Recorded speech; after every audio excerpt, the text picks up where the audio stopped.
Bopal police સ્ટેશનની હદમાં જેફાયર stage કરીને એક ફાર્મ હાઉસ છે.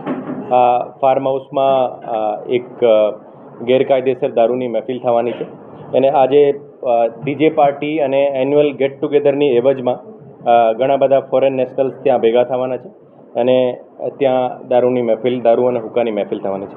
આ બાતમીને આધારે અમે જુદી જુદી ટીમો બનાવવામાં આવી, જેમાં બોપલ પોલીસ સ્ટેશનની ટીમ, એલસીબીની ટીમ અને એસઓજીની ટીમ હતી. એ જુદી જુદી ટીમો એને અમારા બાતમીદાર અને અમારા ટીમના જે સભ્યો જે છે એ ઇવેન્ટના પાસ જે લઈને આ ઇવેન્ટમાં એન્ટર કર્યા હતા અને ઇવેન્ટમાં જે વસ્તુ ચાલતી હતી તમામ વસ્તુની માહિતીના આધારે જે અમે આ રેડ પાડવામાં આવી હતી. આ રેડમાં ટોટલ 20 લોકોની અટકાયત કરવામાં આવી છે.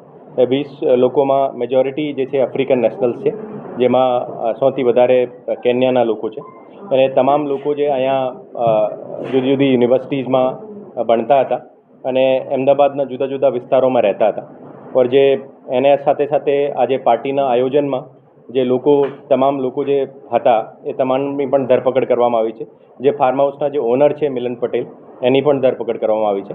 ઓર આજે કાવતરૂમાં જે લોકો સામેલ હતા એ તમામને પણ અટક કરવામાં આવી છે. એ જે દારૂની સપ્લાય કરનાર 2 લોકો અનંત રાજેન્દ્ર કપિલ અને આશીષ કાંતિલાલ જાડેજા, એ બંને મોટેરા વિસ્તારના છે, એની પણ ધરપકડ કરવામાં આવી છે.